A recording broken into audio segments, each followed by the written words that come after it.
Le fait d'être solo, de partager les choses en toute transparence, ça aide énormément à créer de la confiance. Voilà, j'ai un ami qui était banquier. Ce qu'on lui disait, c'était vends un contrat d'assurance vie à cette personne-là, même si la personne, en fait, c'est pas cela dont elle a besoin. Est-ce que du coup, les gens qui te suivent n'ont pas tendance à avoir finalement plus confiance dans ce que tu leur dis et par rapport à, tu vois, à ce qu'ils peuvent apprendre sur des médias un peu plus traditionnels? J'ai partagé un énorme mémo avec les gens qui étaient intéressés pour investir. Je leur ai partagé quel était le plan, qu'est-ce qu'on voulait faire, tous les risques. J'ai répété 1000 fois les risques. Ça implique tes gens, ça crée de la confiance. Je dois refaire, je le referai.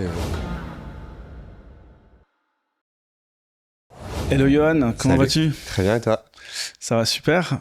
Bah écoute, merci en tout cas de nous rejoindre aujourd'hui pour un petit peu nous parler de Snowball et de finances perso. Donc pour rappel, donc tu es CEO et fondateur donc, de Snowball, qui est une newsletter qui a pour objectif, mais je te laisserai présenter mieux que moi, mais en tout cas qui a pour objectif d'apporter plus d'éléments sur la finance perso. Raconte-nous peut-être un petit peu déjà peut-être te présenter et puis un peu voilà comment t'en es arrivé finalement à lancer Snowball quoi. Alors, je vais essayer la version courte. Alors du coup, donc moi j'ai Johan, 38 ans, je suis né à Marseille, j'ai grandi dans le Var, dans le sud-est de la France. Et puis voilà, rapidement je suis parti sur Paris et d'autres pays entre-temps pour étudier l'économie et tout ça. Donc c'est pour ça que j'en parle, parce que justement c'est là que j'ai commencé à m'intéresser à cet univers-là. Alors au début c'était pas forcément finance perso, c'était plus économie au sens large du terme et plutôt théorique, etc. Et donc ensuite j'ai bossé dans des startups et j'ai toujours petit à petit je me suis intéressé à cet univers de la finance personnelle, des finances personnelles même, et surtout quand je suis parti, en fait j'ai fait une année d'échange aux États-Unis en 2008, c'était pile pendant la crise des subprimes, et donc j'étais vraiment exposé à tout ça, et en plus de ça, exposé à une culture qui est beaucoup plus avancée. Alors, on parle souvent des États-Unis qui sont tout le monde investit là-bas. C'est pas forcément vrai. On n'est pas si en retard que ça. C'est juste que eux, comment dire, c'est intégré dans leur économie dans le sens où ils sont obligés d'investir pour leur retraite, en gros. Mais ça veut pas dire qu'ils font. Bon, bref, je fais une parenthèse. Mais du coup, voilà, c'est petit à petit, les petites graines des finances perso se sont plantées dans mon cerveau à ce moment-là. Et ensuite, du coup, voilà, je le fais pour moi-même, etc. Et puis en 2020, un peu par hasard, moi j'aime bien écrire, j'avais lancé une newsletter un peu avant, c'était au début de Substack, dans ceux qui connaissent pas, c'est une plateforme qui permet de lancer une newsletter de façon extrêmement simple. Donc c'était les débuts de Substack, et donc je me dis, bah tiens, je vais écrire une newsletter sur ce sujet qui me passionne, parce que, bon, pour la petite histoire, vraiment le déclic, c'était que chaque fin d'année, j'écris ce que j'appelle le YOLO Report. C'est un truc où je partage à l'intérieur plein de data sur ma vie, le nombre de pas que j'ai fait, le nombre de bières que j'ai bu, mes tests ADN, bon, bref, un truc très quantified self, on va dire. Et pour la première fois, j'avais partagé mes finances perso dedans, donc dans quoi j'investis, etc. Il y a plein de personnes qui m'avaient posé des questions. Et c'est là où je me suis dit, bah tiens, s'il y a tant de personnes, et y compris des gens que je connais pas, qui me posent ces questions, pourquoi pas lancer une newsletter sur ce sujet-là. Et donc j'ai lancé pile avant le premier confinement. Donc là, l'idée, c'était vraiment de partager mon savoir, quoi, tout simplement, mes expériences, de façon, voilà, complètement sans arrière-pensée. Je pensais pas que ça allait grossir ou quoi que ce soit. Tu pensais pas à ce moment-là que ça allait potentiellement devenir un business en fait? Non, pas du tout. J'étais encore CMO, donc directeur marketing dans mon ancienne boîte Comet. Donc voilà, là vraiment side project, bon timing, parce que c'est, comme je disais, c'était pile avant le premier confinement, donc avant que les marchés s'écroulent et puis repartent à la hausse en mode rocket. Et donc ça a aidé, je pense, à lancer, en tout cas kickstarter Snowball. Et donc voilà, donc à partir de là, je l'ai développé, c'est devenu, de mon side project, c'est devenu mon projet principal, et donc voilà, après on peut reparler des chiffres après si tu veux, mais en tout cas voilà, c'est ça l'histoire du lancement et des débuts et de qui je suis. Trop cool, trop cool. Et du coup là, ça fait combien de temps maintenant? Ça fait 5 ans et demi, quasiment, parce que c'était mars 2020, mars 2020 tout à fait. première édition, déjà.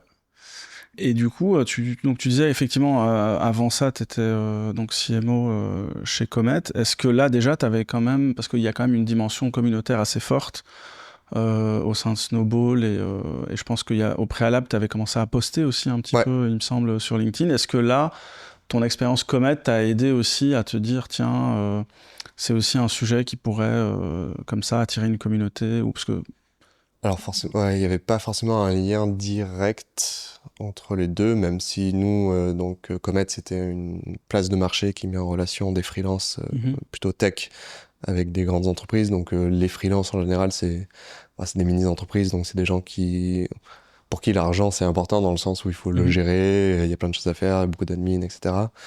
Donc j'avais été un peu exposé à ça via Comet, mais en tout cas chez Comet, ce qui m'a vraiment aidé, c'était le côté plus la volonté de créer une communauté Ouais. de freelance du coup, Mhm. et de les aider, de les accompagner, de voir comment cette communauté peut se nourrir elle-même, tu vois, de par leurs expériences. Donc ça m'avait vachement aidé. Moi, j'avais commencé à publier sur LinkedIn parce qu'on avait beaucoup ce côté transparence chez Comet où on partageait nos méthodes, voilà, comment on gère le recrutement ou comment on a mis en place notre grille de salaire. Bref, il y avait plein de trucs comme ça qu'on partageait en public.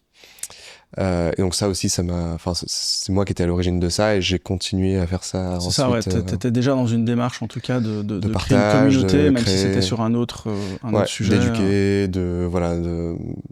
Et ça, je pense que ça l'était aussi dans ma boîte d'avant où du coup là où j'ai commencé à bosser chez WeThings. Mhm. Alors c'était différent parce que c'était l'univers de la santé, mais voilà, il y avait toujours cet aspect quand même très boîte à impact, de voir une communauté autour de valeurs communes. Et donc voilà, en fait, ça reflète aussi Mhm. ce que moi je cherche et ce que j'ai envie de créer, quoi. Ouais. Et à quel moment, en fait, tu t'es dit, bon, bah, ok, là, je vais commencer à écrire, publier. Je crois que c'était gratuit au tout début. Mhm. Euh, donc, pas forcément, comme tu l'as dit, vraiment dans une idée de business. Et puis, à quel moment tu t'es dit, bah, en fait, bah, je pourrais potentiellement en vivre, je pourrais potentiellement en faire un business. C'était quoi le déclic à ce moment-là? Bah, ça arrivait vite, en fait. Je pense que c'est euh, je pense que le mois d'après, parce qu'en fait, c'est en avril que j'ai lancé la version payante. Et le déclic, c'était simplement que les gens L'engouement, répondent. les chiffres. Ouais, enfin, il y avait pas beaucoup, tu vois, il y avait 1000, je pense qu'il devait y avoir 1500 personnes, un truc comme ça. Donc c'était tout petit, hein, au début. Mhm. Donc c'est vraiment le côté, les retours des gens, donc en mode bah c'est cool, grâce à toi j'ai compris ça ou j'ai pu mettre en place ça. Donc en gros c'est la valeur que j'apportais qui m'a. En fait, tu t'es rendu compte de la valeur que t'apportais là où peut-être tu l'avais peut-être sous-estimé au Ouais, départ. ouais, c'est ça. Et c'est là où je me suis dit bah en fait si je peux potentiellement apporter encore plus de valeur et si j'apporte encore plus de valeur ça veut dire encore plus de Plus de temps. temps et Et donc d'énergie. bah Donc... forcément Ouais, ouais. il faut quand même qu'il y ait un truc en retour. J'étais trop petit pour la partie sponsoring à l'époque. Mm. Même si ça va rien dire, tu peux commencer même en étant petit. C'est juste qu'à l'époque, j'avais un peu ce préjugé-là. Mais Mhm. donc voilà, c'était ça le déclic, c'était les retours tout simplement des utilisateurs. Donc plutôt la partie quali que quanti. Ouais, Même si forcément ça joue, hein, tu vois, le taux d'ouverture, etc. Mais c'était plutôt les retours positifs. ouais. Et du coup, ces retours positifs, est-ce que ça t'a aussi un peu donné envie d'aller plus loin? Parce que tu t'es peut-être rendu compte, tiens, il y a vraiment un besoin, en fait, finalement. Comme tu l'as dit, il y a ce que tu disais, hein, tu partageais autour de toi les gens qui posaient des questions, qui étaient intéressés, et qui, du coup, peut-être tu t'es rendu compte même qu'il y avait pas, enfin, qu'il y avait un manque aussi de savoir ou d'éducation financière. Mm, Est-ce mm. que ça aussi, ça a été le truc où tu t'es dit, ouais, franchement, ça me botte d'y aller à fond, Alors moi, le manque d'éducation, je l'avais pas forcément repéré parce que d'accord? vu que enfin moi j'étais un peu dans la bulle où tu vois je voyais qu'il y avait plein de blogs aux C'est ça. États-Unis ou en Angleterre, alors plutôt anglo-saxon. Mhm.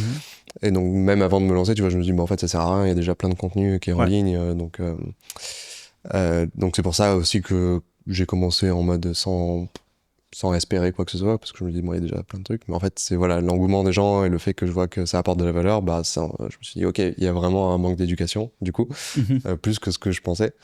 Bah, c'est toujours pareil, hein, quand t'es dans ta bulle, tu t'en rends pas forcément Bien compte. sûr. Et donc là, je me suis dit, ah ouais, quand même, les gens sont vraiment paumés.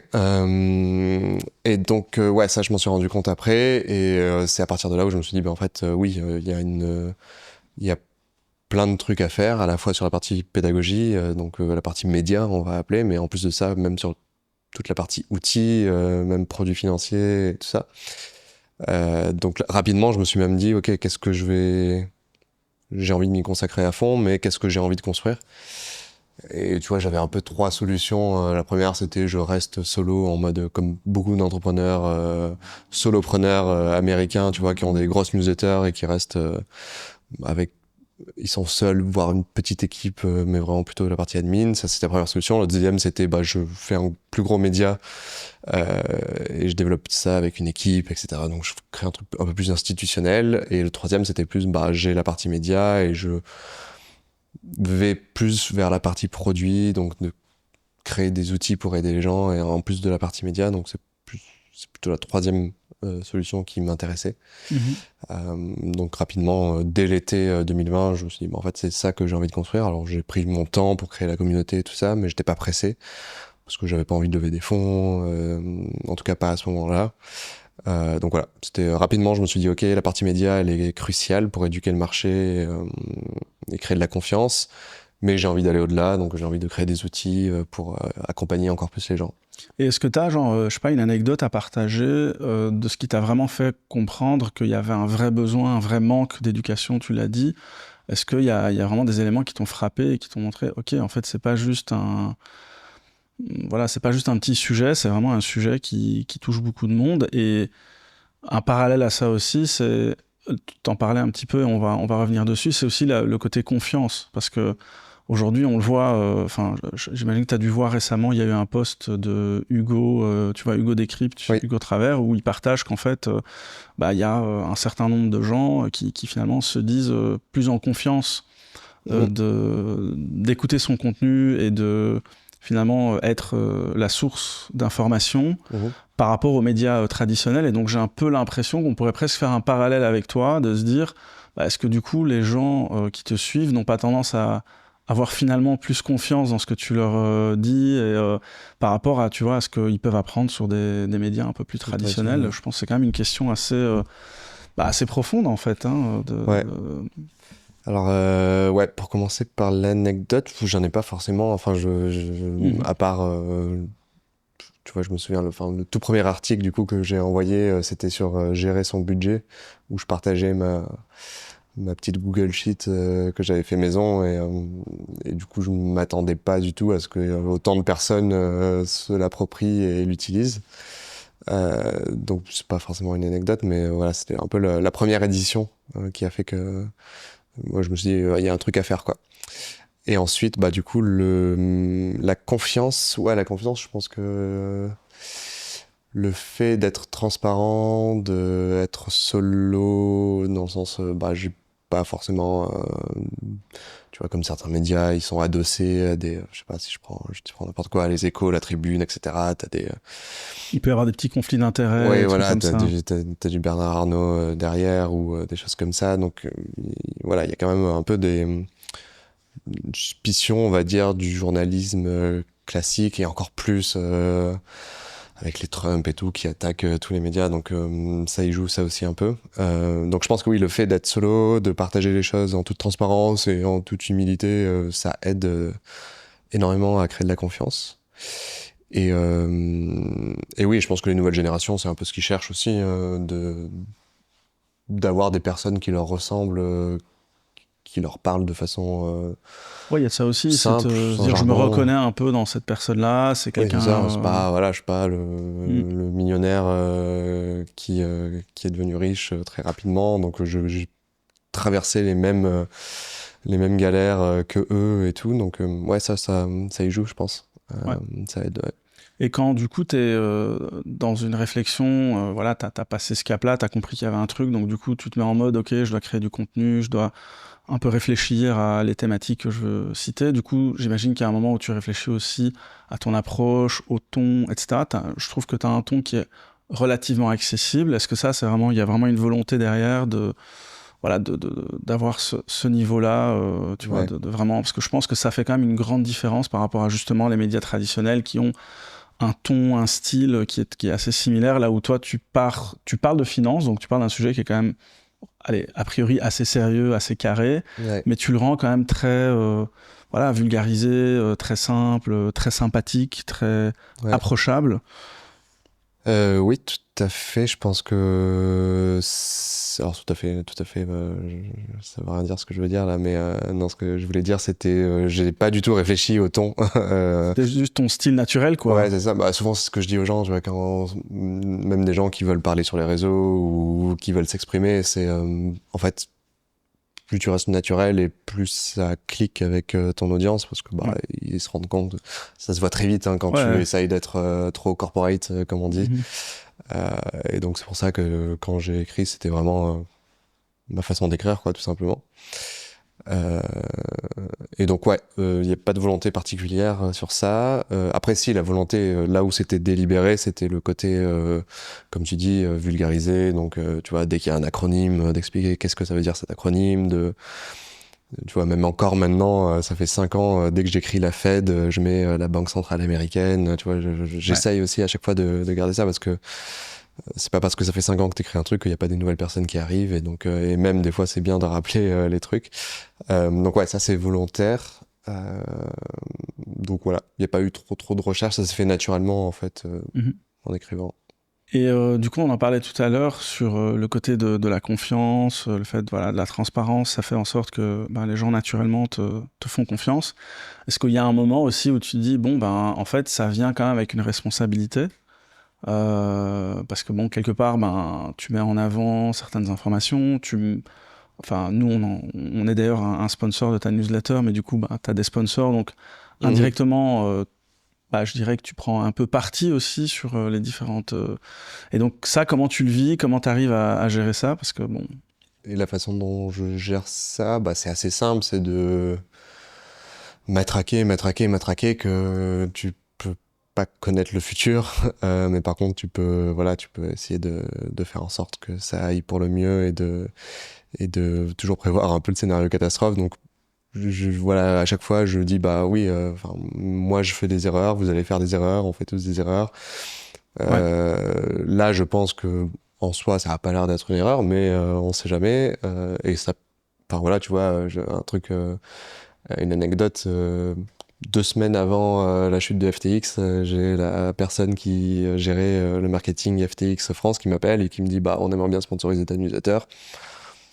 FTX à ce moment-là, bah tout ouais. allait bien en Tu apparence. pouvais pas savoir en fait ce qui allait Non, se passer, ouais. ils étaient en mode rocket ship, tout allait bien. Du coup, je dis bah ouais, grave, j'aime bien la plateforme. Mm. Et 3 semaines après, bah ça s'est crashé. Donc Ouais. t'as beau faire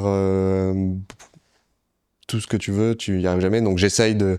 Ouais, mais ce que je veux dire, c'est que j'ai l'impression que la différence quand même avec ce nouveau type de média, si on peut appeler ça comme ça, c'est qu'il y a quand même un côté affinitaire aussi qui se crée, quoi. C'est-à-dire que je Ouais. pense autant les entreprises vont... Tu vois, nous, honnêtement, même dans le choix de nos sponsors, de qui on veut sponsoriser, Mhm. bah, on fait en sorte qu'on a une affinité avec le contenu, avec Ouais. ce qui est diffusé et tout. Et je me dis, bah, ça va dans les deux sens, tu vois. C'est-à-dire que toi aussi, j'imagine, tu vas dire, OK, je vais pas en fait prendre un sponsor pour prendre un sponsor. Ouais. Ton espace, il est relativement limité, donc forcément, tu as un côté affinitaire avec... Oui, clairement. Oui, oui, ça m'est arrivé plusieurs fois de refuser des sponsors parce que, alors pas forcément parce que c'était des scams, etc. Mais tu vois, voilà, une plateforme qui était très orientée trading actif dans le sens, tu vois, avec des produits un peu plus risqués, avec des effets de levier, etc. J'aurais dit, mais en fait, c'est pas la philosophie Mhm. qu'on essaye de véhiculer. Je sais que ça fonctionne très bien pour un certain type d'investisseurs, mais bon, c'est pas, ça marche pas avec notre communauté, donc j'avais refusé. Donc ça arrive assez régulièrement, en effet. Donc oui, il y a un premier filtre. Tu dis, ok, est-ce que le produit, je serais prêt à l'utiliser moi-même? Oui, non. Ensuite, bah, tu check un peu. Tu dis, bon, est-ce que ça semble legit ce qu'ils font, est-ce qu'il y a des agréments, etc. Donc tu poses des questions, tu creuses un peu. Donc ouais. Euh, et ensuite, bah voilà, tu vois, ça m'est arrivé de tu vois je sais que tous les dimanches je fais un peu une analyse d'une entreprise que j'aime bien, et j'avais fait une analyse, je sais plus quelle entreprise, mais qui s'est crashée pour X raisons, mais tu vois c'était impossible à prévoir, donc même ça je le mets en avant. Je dis, vous Mm. voyez, j'avais fait ça, et voilà, Bien d'où sûr. le fait d'investir 80% ou 90% dans des ETF, parce que c'est beaucoup moins risqué plutôt que d'essayer de choisir des Mm. entreprises. Donc voilà, ce côté transparence aussi, ça aide. Ouais, à la limite, c'est ce que j'allais dire, c'est un peu ce côté-là aussi qui montre que t'es pas infaillible et que du Ouais, coup, t'es transparent et donc, ça. Et ça, les gens, ils apprécient, parce que bah, ça bien montre que sûr. bah, tu vends pas du rêve, quoi. Tu vends la réalité. Et du coup, aujourd'hui, tu as réussi un petit peu cartographier, ou en tout cas à identifier qui sont, grosso modo, ton audience. Ouais. Alors oui, aujourd'hui c'est 25-35 ans, plutôt urbain, français évidemment, parce que, enfin, français francophone, mais bon, c'est essentiellement en France. Il y en a pas mal qui sont expatriés. Il y en a un peu en Belgique, en Suisse, Québec. Mais bon, je pense que c'est Ouais, c'est marrant, 5%, nous qui sommes 5-10%. belges, en fait, on a eu pas mal de Belges qui nous ont connus grâce à vous, donc tu vois, Ouais, mais je pense c'est qu'il doit y marrant. en avoir, oui, 5-10%. Oui, je connais pas le paysage belge, mais je sais pas s'il y a grand-chose en termes Mm. d'éducation financière. Mais... Donc ouais, 25-35. Malheureusement, c'est plutôt des hommes, essentiellement. Je pense que on s'améliore petit à petit, mais au début, on devait être à 80% d'hommes et Ah 20% ouais, de quand même, femmes. c'est un écart. Ouais, c'est énorme. Et quand je discute avec d'autres créateurs de contenu qui sont pas forcément spécialisés, parce que tu vois, t'as Plancage par exemple, où le discours est clairement pour les femmes, par Mhm. les femmes. Donc là, eux, je pense que c'est le contraire, c'est 90% d'hommes et de femmes et 10% d'hommes. Pareil, Vox, une autre newsletter que j'aime beaucoup, je pense que c'est 90% de femmes et 10% d'hommes. Ouais, là, c'est Parce que volontaire, c'est quoi. voilà, Ouais. c'est volontaire, c'est ce qu'ils cherchent. Mais quand t'es plutôt généraliste, bah, et que c'est écrit par un homme, en plus, c'est ce côté incarnation qui joue beaucoup. Bah, tu tends. Et en plus, le ouais, non, j'allais dire, ça dépend aussi sur quel canal tu diffuses, mais bon, bref. Donc, ouais, petit à petit, mais aujourd'hui, tu vois, on doit être plutôt sur du 75-25, donc ça s'améliore un peu, on essaye. C'est donc, ouais, des jeunes actifs qui commencent à avoir de l'argent, qui ont un premier déclic de ok, il faut que je prenne soin de mes finances perso, c'est important. Euh, voilà, qui ont eu ce déclic. Parce que enfin, c'est ça qui est malheureux, c'est que on essaye d'aller choper les gens avant qu'ils aient ce déclic, mais c'est vraiment pas évident. Mm. Donc c'est pour ça que ceux qui viennent nous voir, il y a déjà un pied dedans. La Ouais, question, c'est comment tu essayes de leur faire mettre le pied dedans. ouais. Et là, c'est plus compliqué. Et genre, pour rappeler juste les grands principes pour les gens peut-être qui te connaissent pas encore, c'est quoi un peu les grands principes de ce que tu diffuses comme contenu Tu veux dire les principes, genre la philosophie, ou qu'est-ce qu'on dit concrètement, qu'est-ce qu'on Ouais, envoie peut-être un peu les deux. Ouais. Ouais, bah alors du coup, bah, on a tous les mardis, c'est la newsletter gratuite, où là l'idée c'est d'aller décortiquer un sujet qui est un peu intemporel. Je sais pas, c'est comment tu choisis un PEA versus assurance vie, ou comment tu mets en place une gestion de budget, tu vois, des choses qui sont un peu éternelles, donc pas liées à l'actualité. Pas trop, en tout cas.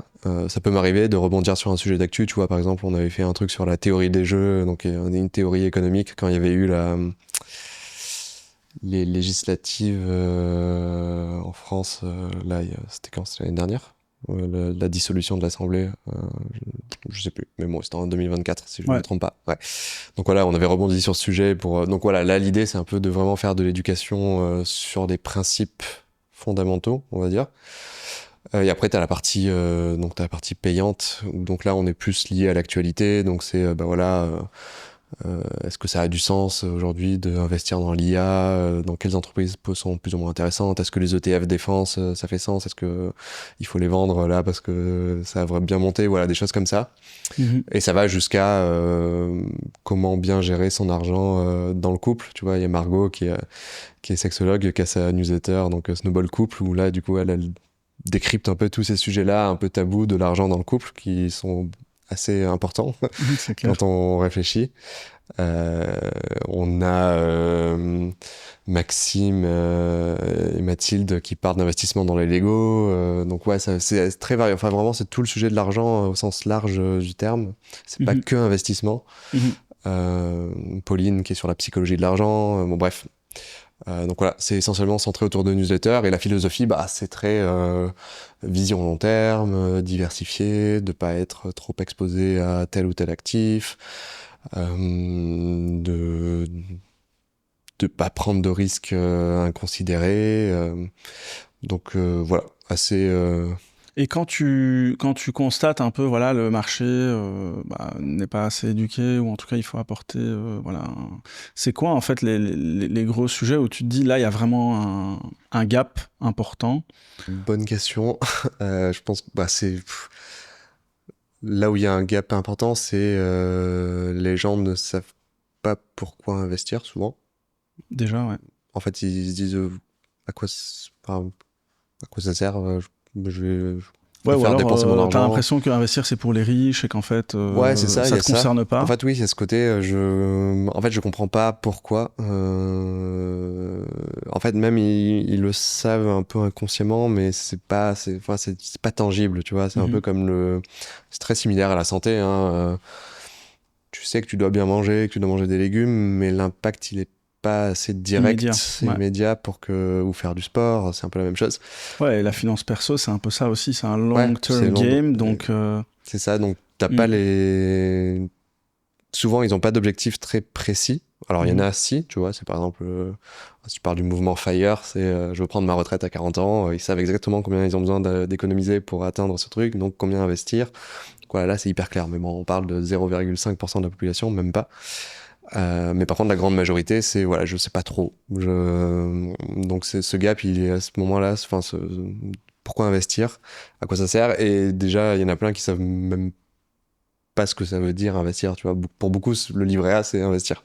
Ouais. Le livret A, voilà, c'est très bien pour le matelas de sécurité, mais c'est pas un investissement en soi. Donc ouais, je pense que c'est sûr à quoi ça sert et à quoi ça va me servir. Ce que je dis aux gens, c'est que si t'as pas d'objectif particulier, faut simplement se dire que ça te sert à t'acheter du temps euh, dans 20 ans, dans 30 ans, dans 40 ans. Et rien que ça, c'est tellement précieux le temps que ça devient un peu plus tangible. Je dis, ok, je comprends. En fait, ça me servira peut-être quand j'aurai 50 ans à faire un temps partiel et m'occuper de ma famille ou lancer un truc dans un projet perso. Et parce que j'ai investi, bah, j'ai ce temps libre que je peux accorder à autre chose. Donc voilà, c'est un peu le pourquoi et le comment où bah, il y a vraiment un énorme déficit Ouais. d'éducation et de connaissances. Et est-ce que tu as l'impression aussi qu'il y a des grandes tendances? On parle beaucoup aujourd'hui d'alternatives et ainsi de suite. C'est vrai que nous, on se sent un peu concerné avec notre modèle d'investissement dans le mobilier. Tu vois, c'est pas des trucs. Ouais.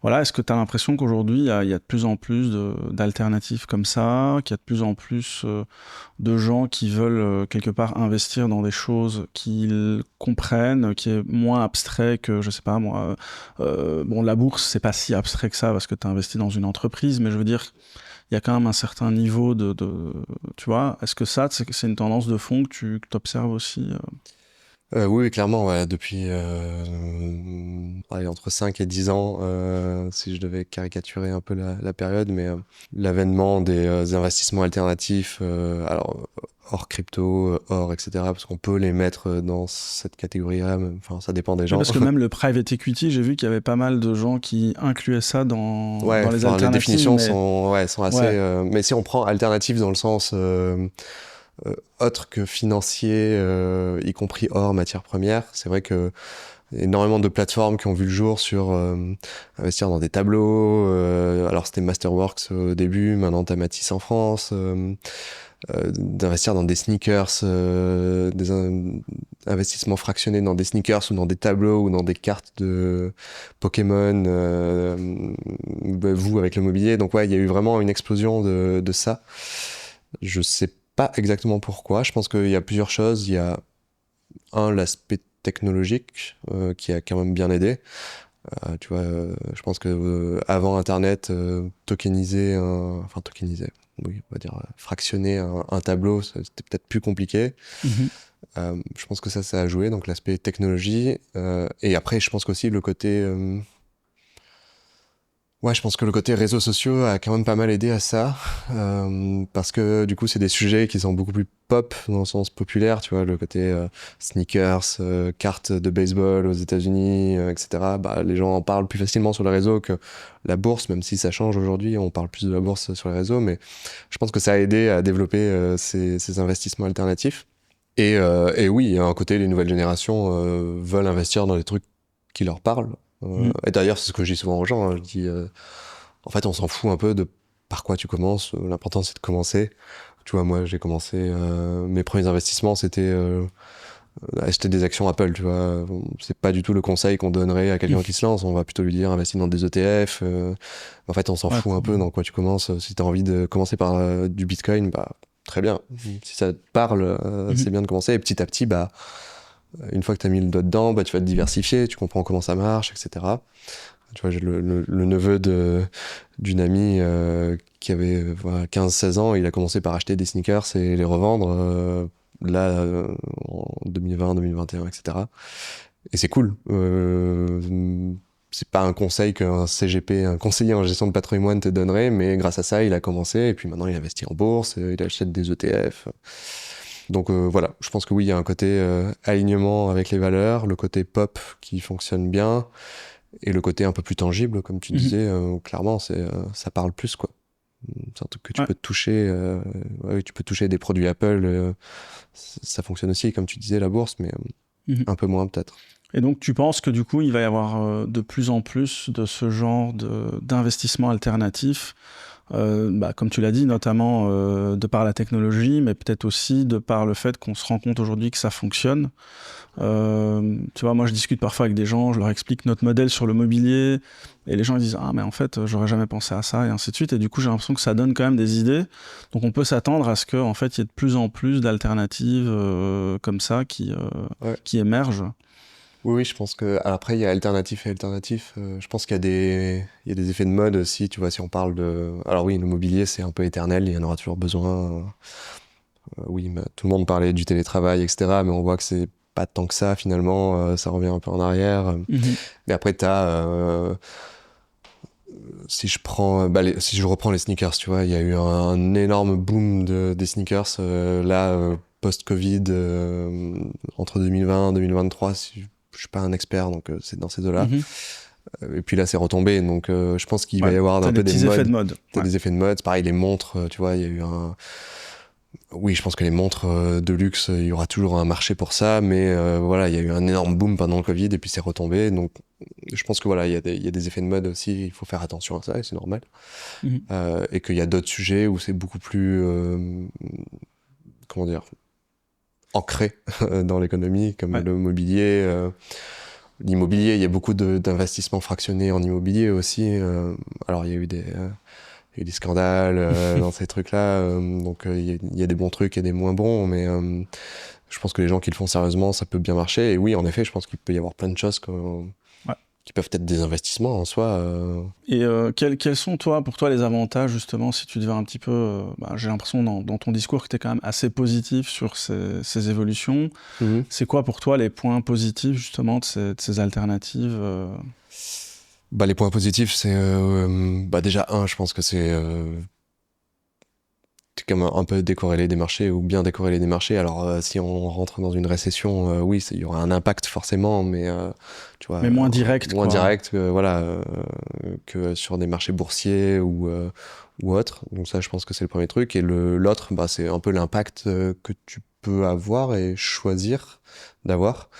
Tu vois, décider d'investir dans des obligations qui permettent de financer des panneaux solaires d'un agriculteur, tu vois, pour certaines personnes, ça leur parle plus que Mhm.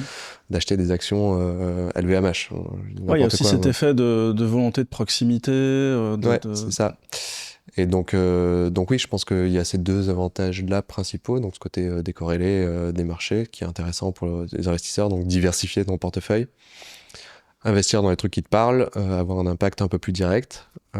la compréhension aussi, l'air de rien. Oui, il y a pas mal de gens, tu vois, en effet, qui connaissent bien un secteur et c'est là où on en revient. C'est cool de commencer par un truc aussi qui te parle et que tu connais un peu, tu vois. Bah, je parlais du neveu de mon ami qui connaissait bien les sneakers, donc il a commencé avec ça parce il avait une expertise sur ça. Mhm. Et donc oui, si tu connais très bien un marché et que tu peux investir dans ce marché, bah c'est cool parce que tu le connais bien, tu arrives à te dire ok, pourquoi c'est intéressant, quels sont les éléments qui peuvent faire en sorte que ça grossisse avec le temps, d'où viennent les rendements, est-ce que tu vois, tu peux aussi un peu analyser le truc plus simplement. Donc ouais, je dirais essentiellement ça. Et si en plus de ça, bah, tu peux avoir des rendements corrects, c'est cool, et que Mhm. ça peut développer ton patrimoine, Mhm. tout est bénef, quoi. Ouais. Et tu parlais tout à l'heure aussi de, tu vois, on a un peu cette image de voilà l'ancienne génération qui, en général, confiait son argent à un conseiller ou un gestionnaire de patrimoine, etc. Ouais. Et aujourd'hui, j'ai l'impression qu'on constate que de plus en plus les gens en fait s'intéressent justement de manière plus directe et ça se ressent même nous en fait on constate que les gens qui investissent chez nous sont souvent dans des tranches d'âge et donc dans une démographie assez similaire à ce que tu as dans ta newsletter. Mhm.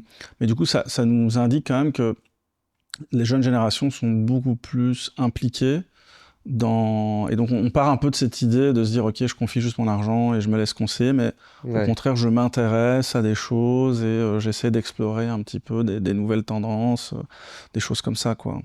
Ouais, ouais. Non, non, mais oui, les gens, bah, d'ailleurs, c'est pour ça que je pense que le contenu pédagogique fonctionne bien, parce que justement, ils ont envie d'apprendre Mm. ces choses-là et de comprendre comment ça fonctionne avant d'y aller. Mhm. Donc oui, je pense que le métier de conseiller en gestion de patrimoine, il a toujours de la valeur Bien sûr. et il est intéressant, mais soit il faut qu'il se réinvente un peu pour parler plus facilement aux nouvelles générations. Alors, enfin, ce marché, il est propre à chaque pays, tu vois. Mhm. Aux États-Unis, on, on est plus sur des conseillers qui vendent du conseil et pas des produits. Alors qu'en France, on est plus sur des conseillers qui vendent des produits et pas du conseil, parce que c'est des systèmes de rémunération différents. Aux États-Unis, bah, c'est à la commission, en horaire, etc. En France, c'est plutôt sur des rétrocommissions. Mais c'est très lié à la culture, tu vois. En France, les gens sont pas forcément prêts à payer. C'est ce qu'on disait tout à l'heure, hein, c'est vu que l'impact il est pas immédiat, bah, ils sont peut-être moins prêts à payer que pour des choses où l'impact est immédiat. Du coup, voilà, il y a ça à prendre en compte. Donc, pourquoi je dis ça? Ah oui, les nouvelles générations, bah ouais, ouais, elles veulent comprendre. Mais c'est à prendre avec des pincettes parce que on n'a pas énormément de recul, mais il faudra voir dans 10 ans si justement elles ont mieux investi, plus investi que les anciennes générations. Mhm. Donc là, on est un peu au tout début, tu vois, la Gen Z, ils arrivent Ouais. sur le marché, ils commencent à investir, mais est-ce que ce sera vraiment différent des millennials, donc ma génération plutôt, Mhm. on verra, mais en tout Mais cas, après, il y a tu vois, plus d'espoir. t'as ce débat qui est là aujourd'hui où tu as pas mal de gens qui disent voilà, que en gros, la finance, euh, il y a, il y a trop d'intermédiaires Hmm. dans le monde de la finance, que en gros, tu as une concentration en fait de la valeur par un petit groupe, etc. Donc il y a cette tendance de la démocratisation, etc.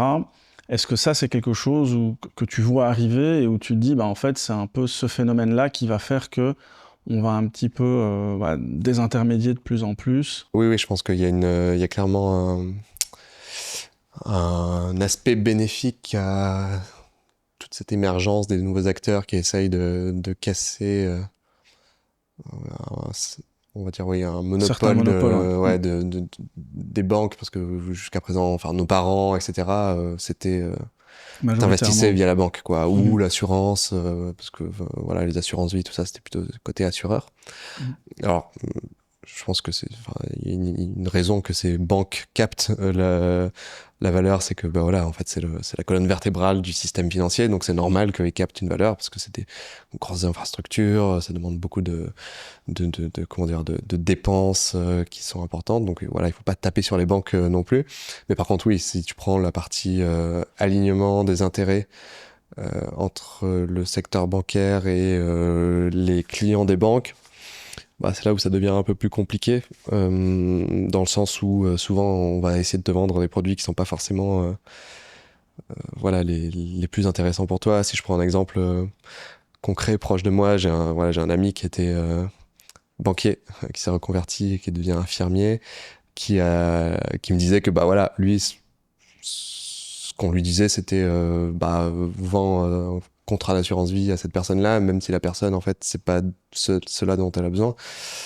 Mais bon, lui, il fallait qu'il fasse des objectifs et il avait des primes sur ça. Donc, il y avait clairement un désalignement des intérêts. Et aujourd'hui, le fait d'avoir des acteurs qui se disent, bah, en fait, les banques, elles font pas forcément un bon boulot sur cet aspect-là de conseil et de vendre des bons produits.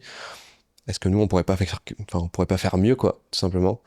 Et donc ça, je trouve que c'est quand même pas mal. Alors, la plupart de ces acteurs sont souvent adossés à des banques parce que devenir une banque, c'est quand même très compliqué. Il y a très peu d'acteurs qui deviennent une banque.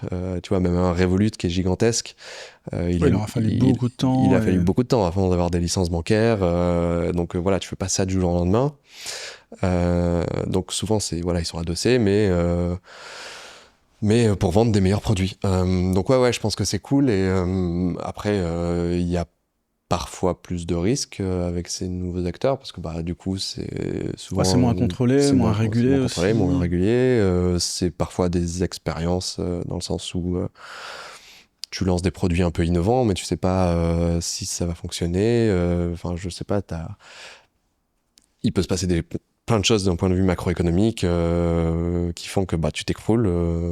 Tu vois, si on prend alors bon, oui, on peut dire que c'était quand même assez innovant, mais tu vois, des Mastéos qui Ouais, avait un super produit, tu vois, c'est avec une promesse qui était géniale, c'est on te cherche ton bien immobilier, on t'aide à faire les travaux, on intègre tout ça, c'est un même produit qui est beau avec une application, mhm.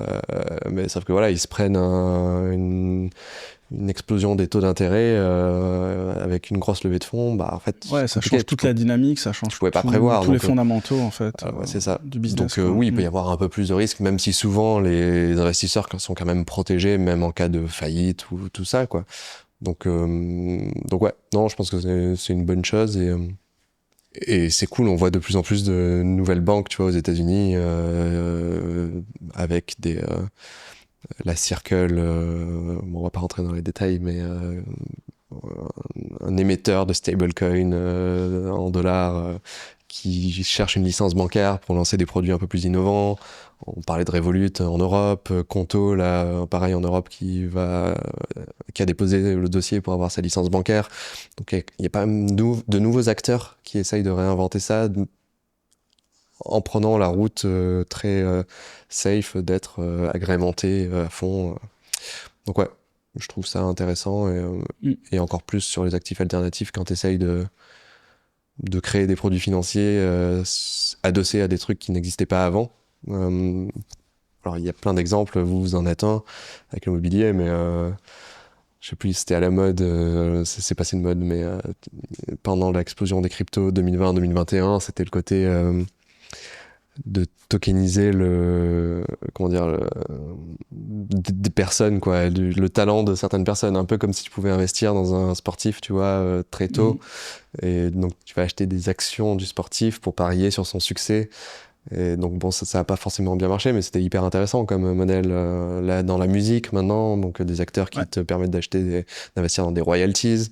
Bref, plein de nouveaux acteurs que je trouve assez intéressants. Et là, tu as cité pas mal les banques et tout ça, parce que c'est vrai qu'en fait, depuis très longtemps, ben, je pense nos parents, etc., les commerçants et tout, ça a toujours été en fait leur moyen de financer en fait des projets. Bon, c'est vrai qu'il y a eu l'avènement quand même du VC, tout ça, qui a aussi poussé voilà, à développer un modèle financier basé sur de la levée de fonds et de la surcapitalisation pour justement accélérer la croissance.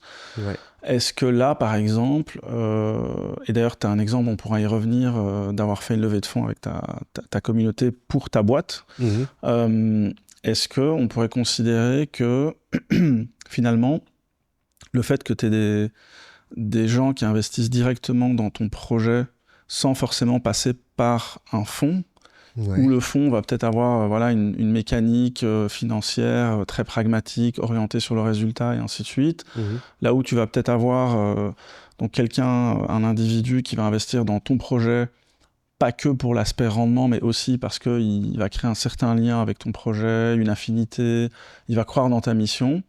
Est-ce que ça, du coup, ça peut pas donner justement dans le futur lieu à des projets qui finalement sont soutenus financièrement, mais qui en plus sont soutenus par des gens qui font partie de cette communauté et qui du coup indirectement participent au succès de la boîte, quoi.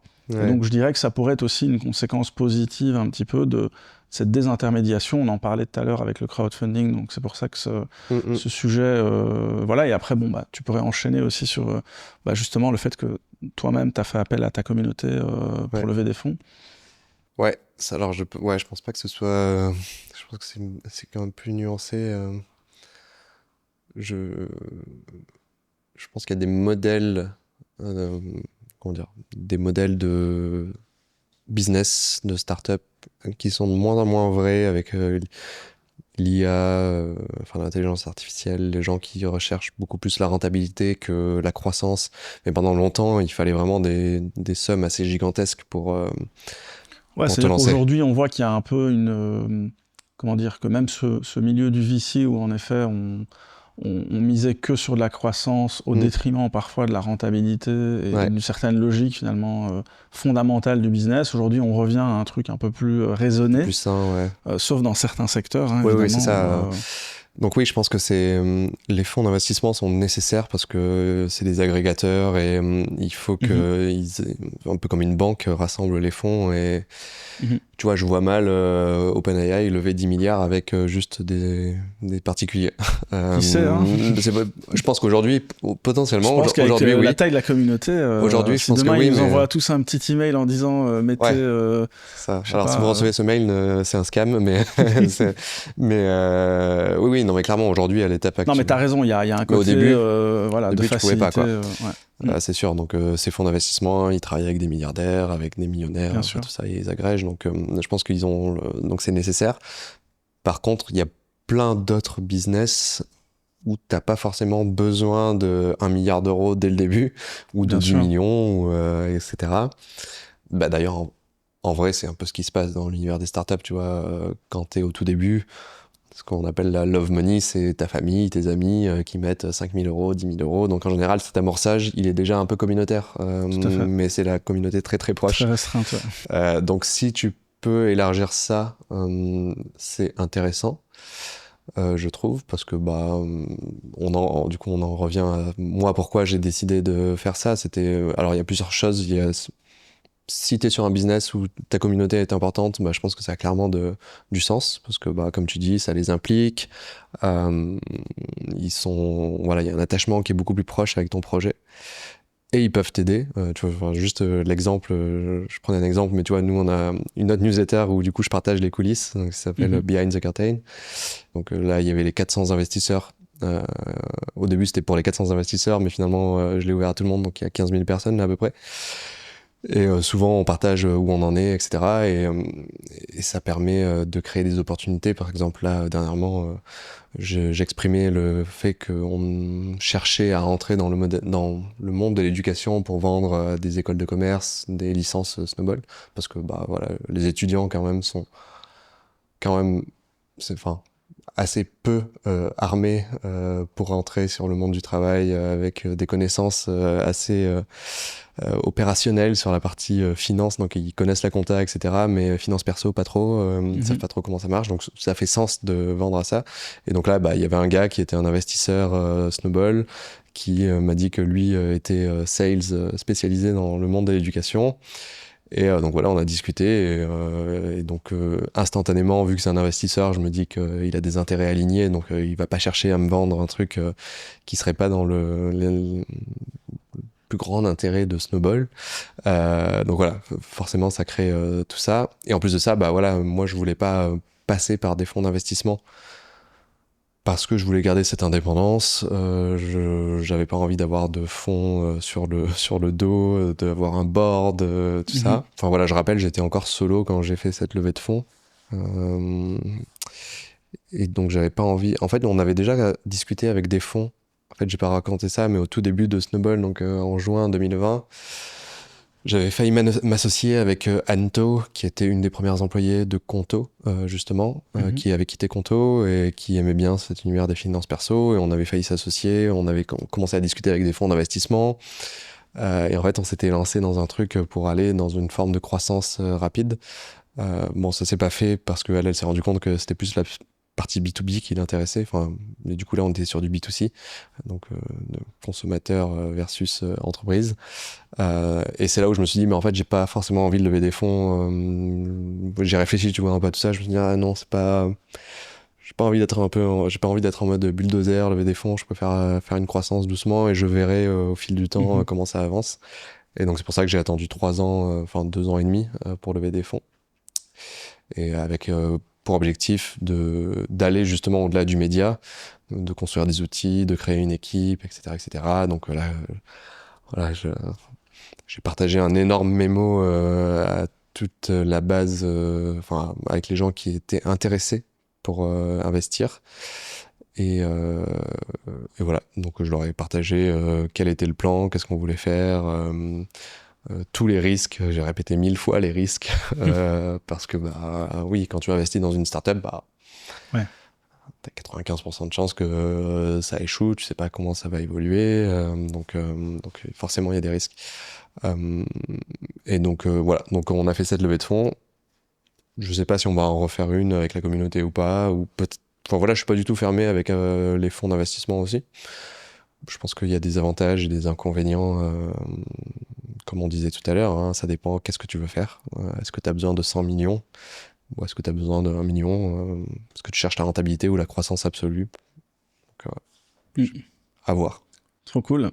Et du coup, aujourd'hui, à refaire, tu referais la même chose. Et est-ce qu'aujourd'hui, tu t'as donné quelques exemples, hein, du coup, ta communauté, forcément, au-delà du financier, ben, contribue à développer Snowball quand même davantage. Et je pense que vous n'êtes pas les seuls, enfin, sur le marché, en tout cas, on va dire, je sais pas comment on pourrait l'appeler, mais euh, l'éducation financière ou voilà. Mais vous faites quand même partie, voilà, des gros succès en tout cas sur cette thématique. Est-ce que tu penses que le fait que vous ayez fait ça ait pu avoir un impact là-dessus, quoi? La levée de fonds, tu veux dire? Ouais, je veux dire le fait que bah, du coup, comme tu l'as dit, vous avez quand même un certain nombre d'investisseurs bah, qui se sentent un petit peu Compliqué, ouais. impliqués et qui du coup peut-être en parlent autour d'eux. Enfin, Alors je sais c'est pas pas, toujours facile à mesurer non plus, mais non, c'est pas. Alors je pense que oui, ça contribue forcément hmm. un peu. Ça débloque des situations, comme je disais.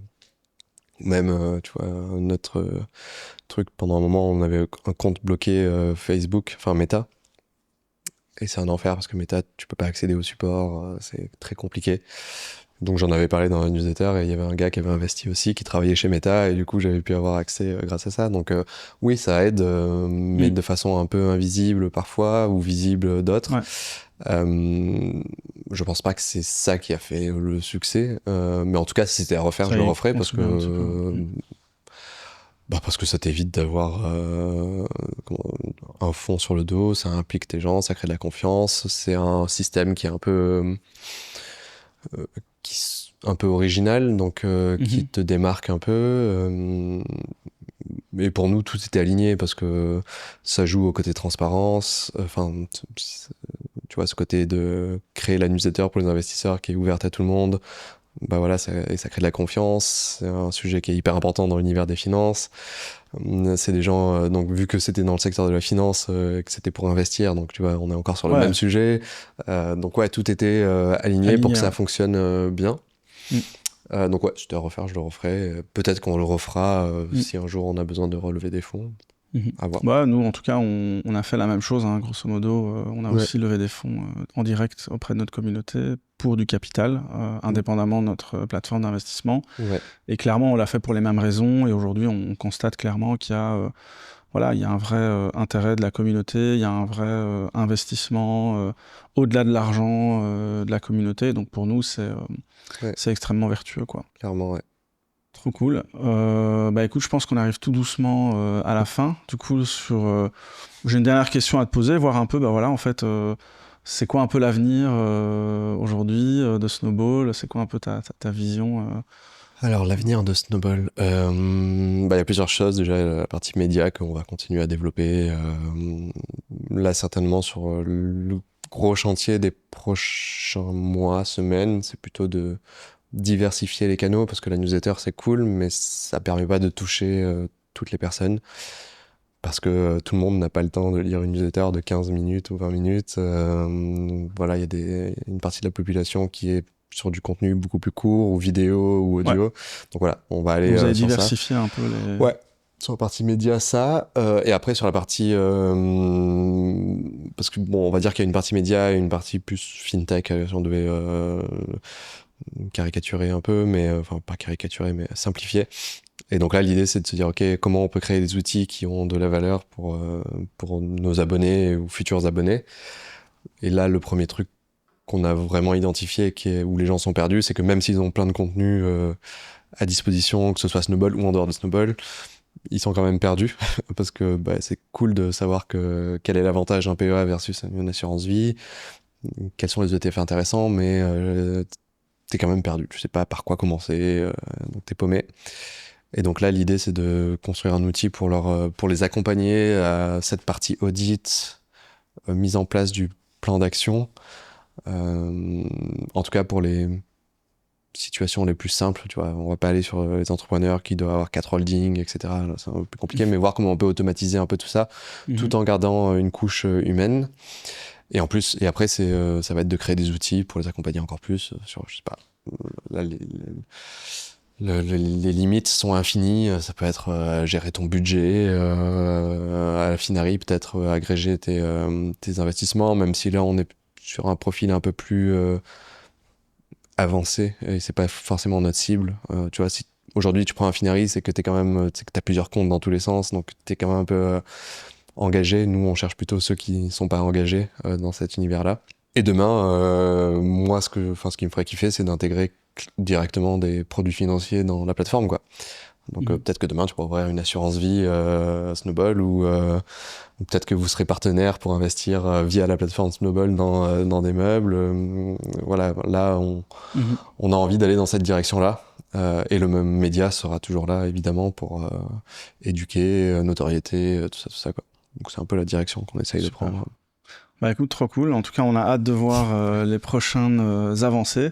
Et merci du coup pour ton temps et pour tout ce que tu nous as partagé. Avec et plaisir. voilà, et nous on est ravis en tout cas depuis bientôt 1 an d'être, enfin plus qu'1 an je crois même, plus, ouais. avril en fait. Ouais. Voilà, d'accompagner. En tout cas, nous, on est très heureux de pouvoir soutenir en fait votre initiative et on va continuer à le faire. Donc plaisir partagé. super. Merci beaucoup, Johan. Merci à toi. À très bientôt. À bientôt.